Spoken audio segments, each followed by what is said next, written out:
All right, so on Monday morning, we can put up D1 here. Sami Hamdi was a British political commentator who was in the United States for a speaking tour. He was actually Saturday night. He spoke at a CARE gala in Sacramento in Northern California, and he was heading to Florida for another CARE gala. CARE is a Council on American-Islamic Relations, which is the largest Muslim civil liberties organization in the country. What they do is they do a lot of different things protecting religious liberties.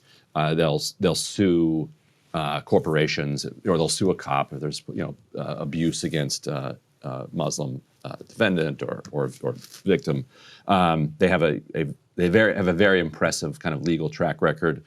Disclosure: Jeremy and I got a journalism award from CARE, not this year but last year, at one of their CARE galas. So I'm familiar with this organization. And so this guy is a very well-known pro-Palestinian commentator on the edge of what people in kind of mainstream politics would consider to be like the mainstream position on, because the mainstream position is supposed to be October 7th was an outrageous atrocity, which I condemn. Hamas is a terrorist organization, which I condemn. You say those things in a ritualistic way, and then you're allowed to have an opinion that can be discussed in American, discourse. Not everybody abides by that, and that is, to me, that's actually the beauty of the First Amendment. That's what makes the United States different. Also, we're talking about a foreign country. It's weird. Like, we're not talking about the United States here. We're talking about another country. That's what makes the United States different, that people can have opinions that you disagree with, that you consider abhorrent even, and that you defend their right to say that anyway. Like, there's a whole saying about that we used to have up on our walls in elementary schools. What is the exact saying? I disagree with what you say, but I'll defend your right to say it. Yeah, something like I'll give my life. Yeah, that's right. I'll give my life for your right to say it. That's right. That's the whole thing. Laura Loomer and Amy, what's her name, don't agree with that. So we can put up D4. This is who kicked this off. This is an online troll, Amy Meck. I've never heard of this lady. Yeah, just a random troll, basically. Okay.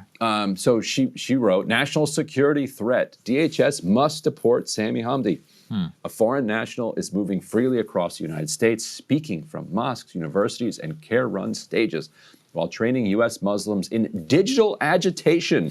Look out. Don't want to train anybody in digital agitation. Electoral sabotage, which means persuading people to vote for somebody that she disagrees with, I guess, and political warfare. What on earth is that? In alignment with Muslim Brotherhood doctrine. Sami Hamdi is not a journalist passing through America. He is a deployed actor from an overseas cadre system that, by now you could be like, okay, this is a crazy person. This is the rantings of a crazy person, which this is America. And I don't even know if she's in America, but it's America. I was going to say, it's actually a good question. Right, who knows? Yeah. Rant all you want. That is the beauty of this country. This unstable stuff should be, this is your right to say this kind of thing. In this country, though, in this moment, it goes crazy. So Laura Loomer, picks it up from here. Laura Loomer starts running this massive campaign highlighting Amy Meck's stuff. And linking it to her intramural fight with Tucker and Candace Owens and Marjorie Taylor Greene, saying that this coalition of the woke right and Hamas supporters and jihadists or whatever is going to undermine America, and Sami needs to be arrested and deported, and the DHS absolutely snaps to attention. You put up D2 here. Old Tricia McLaughlin quickly announces that, yeah, they're doing it. And they arrest him at the airport. So thanks to the work of Secretary Noem and Secretary Rubio and the men and women of law enforcement, massive operation here. We need to applaud all of the people that came together to pull out this incredible operation to be able to handcuff somebody at an airport. This individual's visa was revoked, and he is in ICE custody pending removal. Under President Trump, those who support terrorism and undermine American national security will not be allowed to work or visit this country. It's common sense. According to the First Amendment, it is actually quite fine for you to support terrorism. Like, people may not understand that.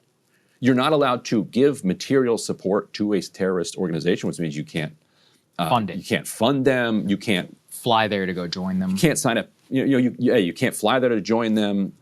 You can't coordinate with them to lobby on their behalf. You can actually find ways around that if you're a politician who wants to get paid by a group that wants to get off the terror list. That's a different question. But yeah, you can't coordinate with them to materially support them. But you can actually say that you support what they're doing. Yeah, you're right. That, like, you could, like, people, if somebody wants to say, for instance, that Osama bin Laden and Al Qaeda were right to do 9/11, and here's why.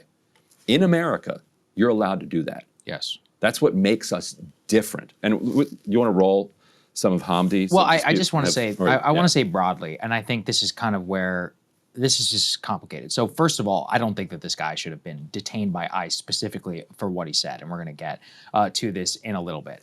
The only disagreement I have, Ryan, is that there is a leftist kind of view of the world that any foreigner has a right to enter the United States, right? So what you're talking about is the fundamental inalienable right of any American citizen, which I absolutely do agree with you. And now the British and us, many countries, Australia and others do have policies where you are allowed to deny entry based upon any criteria that you want. And I actually do support that, because you shouldn't necessarily host somebody who, let's say that this person did, quote, hate America. Now, what I think is very telling about this entire thing is that the ICE detention is justified entirely for Hamdi's views of October 7th. Right. And that's why I do think that this is the most objectionable form, because it's specifically about censorship and detention on the issue of Israel itself. Now, at the very same time that Hamdi is being detained at Los Angeles airport, or what? No, I forget. Some California airport.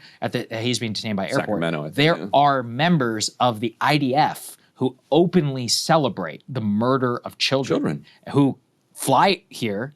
Some are not even dual citizens and are vacationing, let's say in Los Angeles, right, in coffee shops. So to draw like a moral line about what someone can and cannot say on a foreign conflict, and then to detain and deny entry based singularly on that issue, I do think it's telling that the one clip that they put out had nothing to do with the U.S., right? Because it is actually different if what you're saying is if somebody said they deserve 9/11, right? I actually do think that's different. If you said that, I don't know, maybe we actually do have the right to deny your visa. Now, I'm not saying you should be detained and put into ICE or whatever, but I'm saying, yeah, maybe you shouldn't come here. And we do get the right. We have an absolute right to decide who can and cannot enter. So with that context, note that the only clip they did put out was specifically about October 7th, which didn't happen here. It didn't happen to our people. It's entirely based on something that happened elsewhere. Let's take a listen.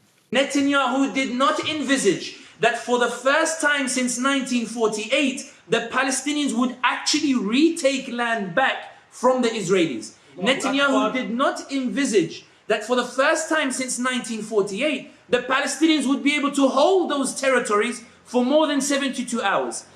We are pitying a people who brought a huge victory since 1948. Don't pity them. They don't want your pity. Celebrate the victory. Allah has shown the world that no normalization can erase the Palestinian cause. When everybody thought it was finished, it's roaring. How many of you feel it in your hearts when you got the news that it happened? How many of you felt the euphoria? Allahu Akbar. How many of you felt it?